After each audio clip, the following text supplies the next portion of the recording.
Hey guys, I want us to talk today about model car contests, shows, events, things like that for a few minutes. I have received over the last 9 days a couple of opinions and complaints, if you will, regarding how we cover shows on YouTube. And I mean by we, content creators and just other folks that share their contest coverage. And if this had been focused directly at me, I wouldn't be doing this video because I could care less, and I got a pretty thick skin. You pick on me all you want. But when you start picking on fellow content creators who are good friends, and speaking about how lousy our coverage is and all that kind of stuff as a whole, the venues, the model clubs that put these on, and guys, we content creators do this because there's a lot of people that don't live in areas where there are model car contests. And this is, as a model car builder or enthusiast with the hobby, this is where you get to see other people's work. You get inspiration, you get a lot of stuff. And when you start picking on my friends, you start picking on the hobby, you start picking on the clubs that go to expense and time to put these shows on, I think this needs to be addressed. A lot of this I never even heard of or considered before. But guys, let me ask you to do something for me. As I read these comments, there's just a couple of them, and they're some of my older show coverages. And but I think we need to address this now, because if I've got two now, there may be more coming, and I just want to go ahead and get it out of the way. Let's just cover it and get it done. But I want to ask you to do something. Wait to the very end of this video until I have given, I don't want to use the word rebuttal, but given a different perspective, a different point from our standpoint. Then make your comments. But don't jump the gun, because there's one or two points that he makes that I'll address. So let me get the camera turned around. I printed these comments off, and I'm going to share them with you, and then we'll address them. Stick around. Once again, guys, please hold your comments to the end, and let's try to keep in mind that we live in America, where each of us have the freedom and right to our opinions and our thoughts, and to express those. That doesn't mean everybody has to agree. So this was posted in a public forum under the name of Randall McCoy, and I don't do that to call somebody out, but not to be mistaken too for the Randall McCoy that was, if you know your history, the patriarch, the head of the family from the Hatfield and McCoy feud. So I don't think that's it, but anyway. This one came in 8 days ago. It was on my Atlanta coverage from back in November, and it says, when showcasing the cars, hold still for 1 second. 1 second. Count in your head 1001, then move on. Well, I thanked him for the comment, and I moved on. Well, in a more recent contest coverage, the SCMA Winter Show, 3 days ago, I received this one. So bear with me as I read it. And again, don't comment to the end of the video, please. I've been watching a ton of these model show videos, and every single one of them is set up about as cheap and ugly and as poorly as can be. The organizers of all of these venues need to up their game already and start displaying these works of art to the public with a lot more respect and proper display. Many were labored over far longer than an artist labors over a gallery painting. No proper art gallery would create such an ugly, unappealing venue. Pretty much all, sorry about that, lost my place there. Pretty much all of the model venues use cheap, folding, warehousey display tables, white plastic ones being the worst, under ugly, unflattering fluorescent lighting. No serious artist would tolerate having his labor of love tossed on a cheap table under existing fluorescent lights just before the public is let in. Way better lighting and aesthetics are in order all around for every venue that I have watched so far. And while you're at it, bear in mind that no modeler creates his work to only be looked down upon from 3 feet over top. Nice roofs. And that news bulletin includes you too, Mr. Cameraman. Bend down every once in a while. If you can't, hire someone who still can. I'm bored of gawking at roofs already. The tables are all way, way, way, way too low for proper display, unless you happen to be 5 years old. Then the display height is perfect. By the way, 5-year-olds represent 5% of your viewing public. What about the rest of us? What about the 95% grown-up audience? I'm 6 feet tall. Art is meant to be viewed at, wait for it, at eye level. That includes miniatures. Let that sink in. Eye level. Yeah, for me, that means the display should be 5 feet high minimum, so that your so that your audience, mostly adults, won't have to bend over 1,000 times or resign themselves to gawking at a bunch of nicely painted car roofs. Let's do some educating. There are 3 views you can adopt: bird's eye view, street level view, and worm's eye view. Everything is set up at these venues to be viewed from a bird's eye view. And the amateur video operators at these venues are all just as lousy. I catch myself muttering, "Wow, nice roof." What does the car look like?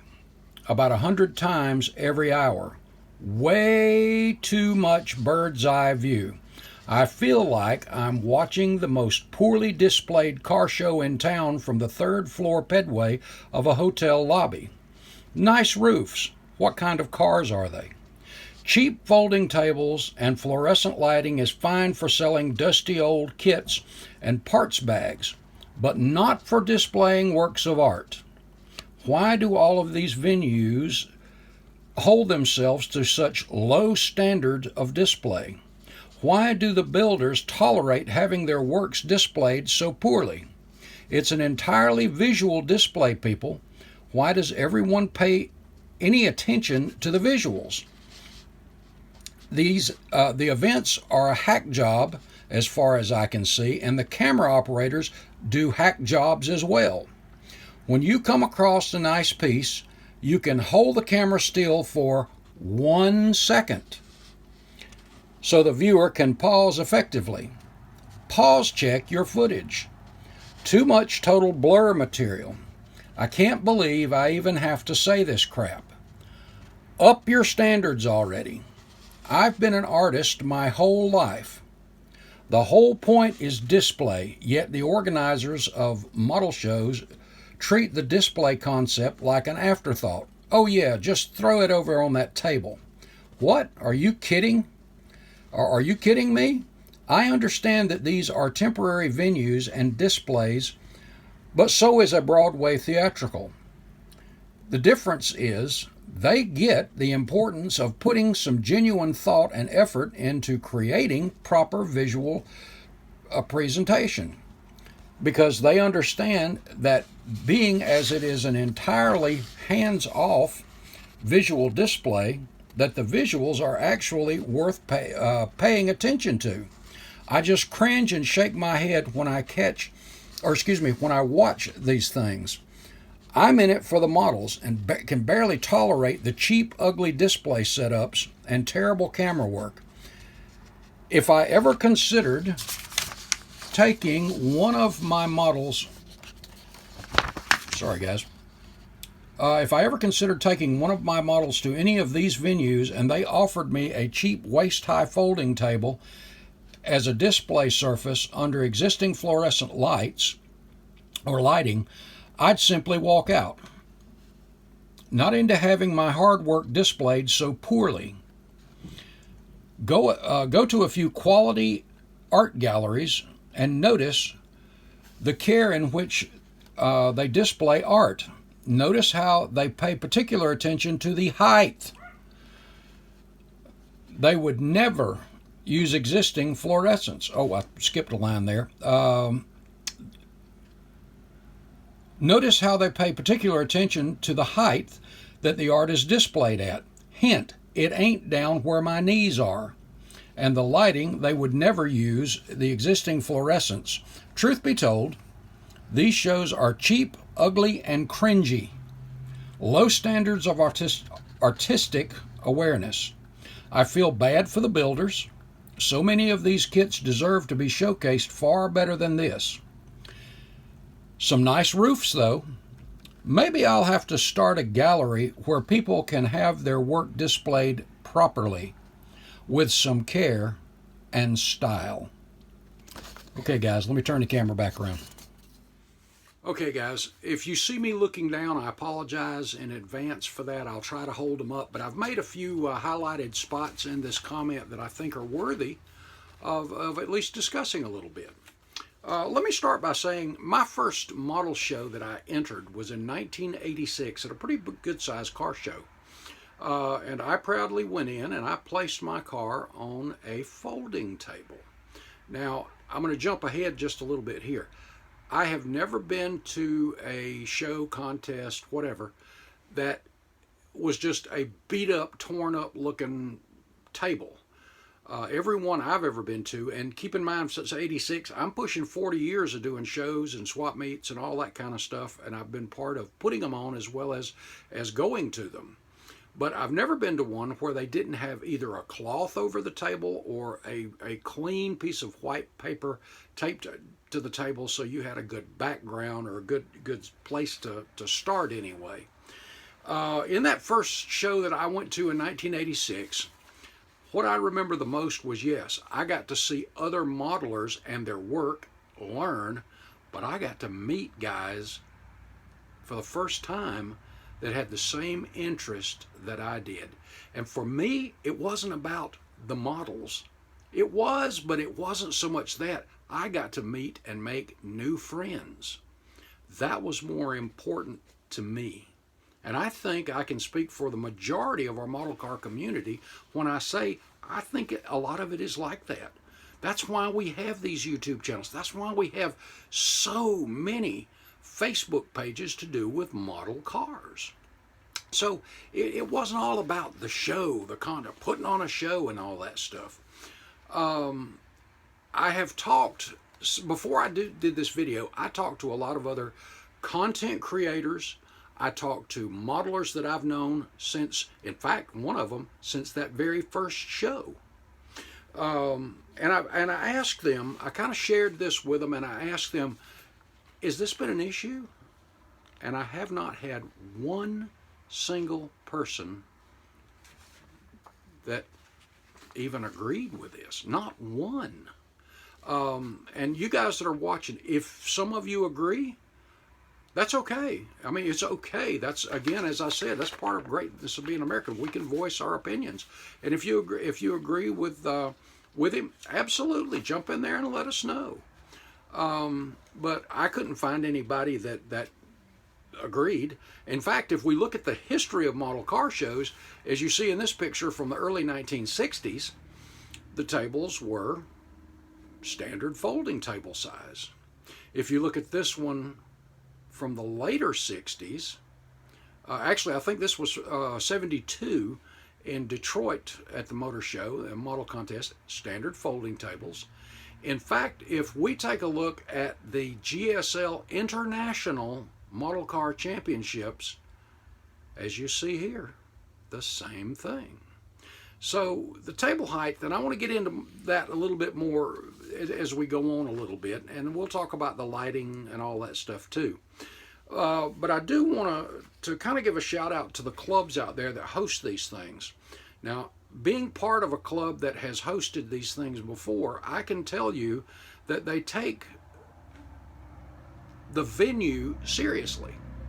I know we have turned down venues because of certain things, that whether it was the size or lighting, but I don't know of too many art galleries that allow model car shows to come in. And then, of course, when you go into any venue, even an art gallery, they will not allow you to change their lighting or display. Some of it just doesn't work that way. Not in the real world. I mean, if we held ourselves to museum standards as far as lighting and all this kind of stuff goes, then we wouldn't have model car shows at all. Wall art absolutely should be viewed at eye level. No problem whatsoever. Model cars are not wall art. The other thing is, if we held them to, I believe you said you're 6 foot tall, you're tired of bending over, that kind of stuff, and well, let me say this: I'm 6'1". I am in my late 60s and been doing this for, as I said, pushing 40 years. I have yet to have an issue with bending over to look at a fine piece of art or work, a great model. I don't have an issue with that.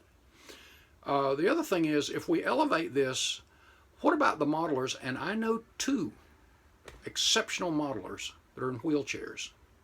What about the public that comes in that are in wheelchairs or are below 6 feet tall?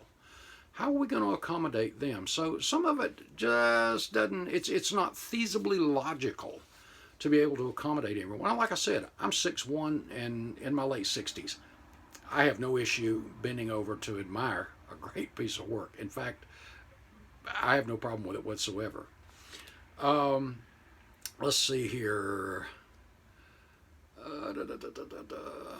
We've talked about the tables there a little bit.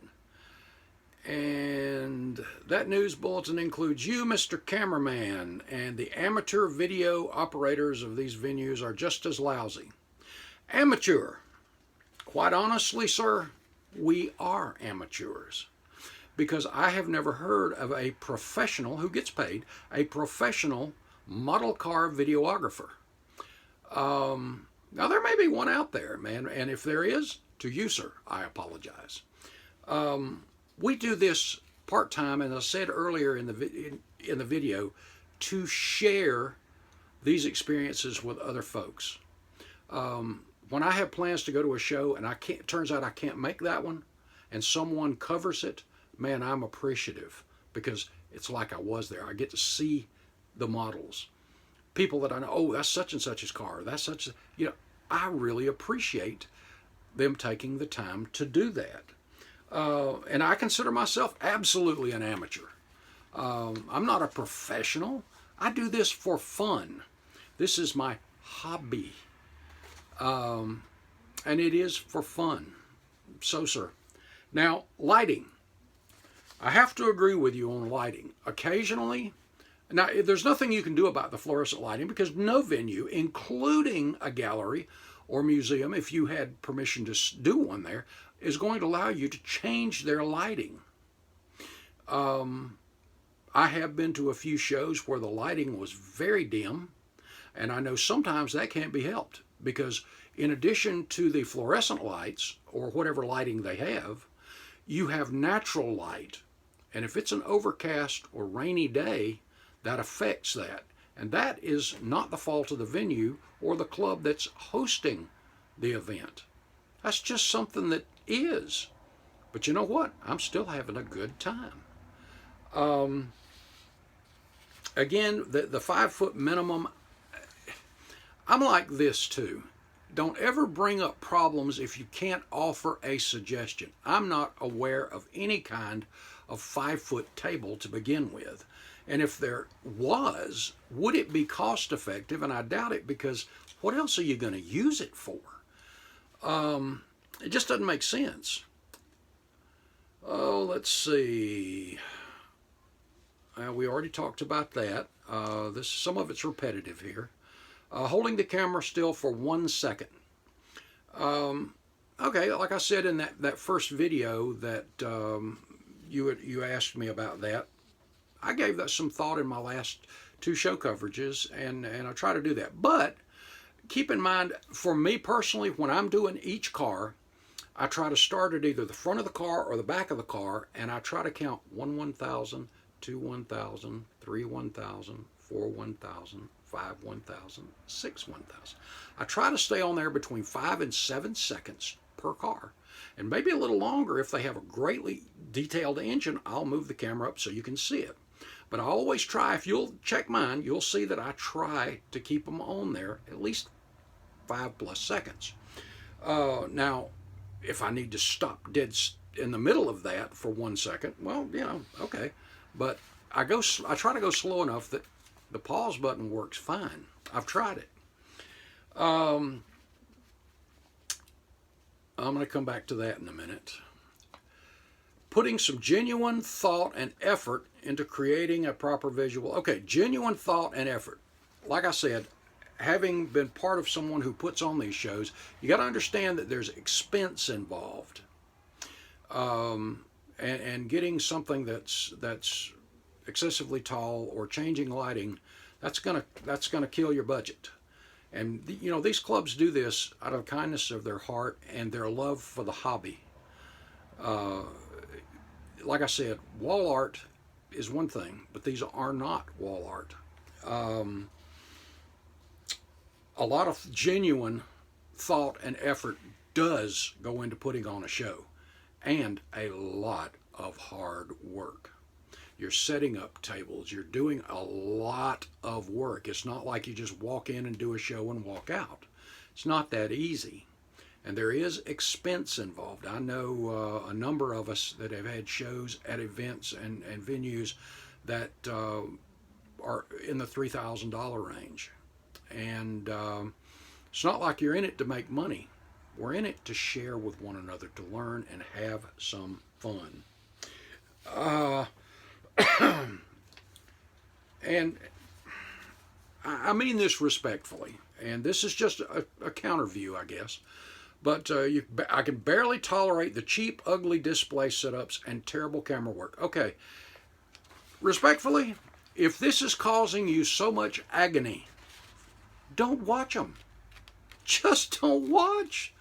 I can't think of an easier way to put it or a better way to put that. Truth be told, these shows are cheap, ugly, and cringy. Sir, I could not disagree with you more. I can go into a show and it have 2-foot high tables, and the lighting be where I got to take my phone out and use a flashlight, which, by the way, I've never had to do that.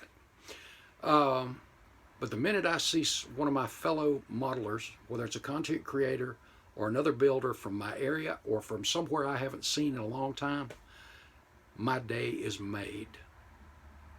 Yeah, it's about the models. But what about the fellowship? What about the love we have for the hobby and one another? That's what it's all about. And that makes it fun. We don't want to take the fun out by turning this into something that it's not. A hobby. A fun hobby. We need to keep those things in mind, guys. These are works of art. And yes, occasionally lighting can be off. I don't agree with the height of the tables or the displays and all of that stuff, because like I said, at my age, I have no issue with getting down if I have to and looking at it. I'm trying to scan my notes here, guys, see if there's anything else. And let me say this, on the clubs that host all of these events, bravo, thank you. I know the kind of work and time that goes into this. And if you're working a full-time job and you got to get off and run over and set up stuff and do this and do that, there's a lot of sacrifice that goes into putting on a show. So again, thank you. I know about that stuff. And Mr. McCoy, you end your statement with, maybe I'll have to start a gallery where people can have their work displayed properly. I encourage you, sincerely, I encourage you to do so. Please. If we're doing something, and let us know the cost effectiveness of it. Because if it's cost effective, maybe it is something we need to look at. But quite honestly, I don't know about that. But I encourage you, go ahead, please do. And as far as the lousy camera work, please, I encourage you, grab your camera, come to a show, show us how to do it then. Please, I implore you there. But displaying this work displayed properly with some care and style. Thank you for your comment. I appreciate that. But I think these clubs that host these shows do it with a great deal of style. And their style is because they have a love for the hobby, the love for the modelers, the passion for building model cars, and most of all, once again, we're all having fun. Love this stuff. Love this stuff. Let me scan my notes one more time, see if I'm missing anything else. I think that's it. I'm probably forgetting something, and if I am, guys, y'all can come back and say something. But I'm going to ask you to be nice. Let's be nice. Let's keep it fun. And Mr. McCoy, thank you again for your comment. God bless. I appreciate you. Guys, I'll see you in the next video. One last thing. If you're the kind of person that just likes to create rifts and trouble so you can sit back and laugh or get a kick out of it, grow up. Don't. I think you're going to find in the comments that this is a pretty tight-knit community. Later, guys.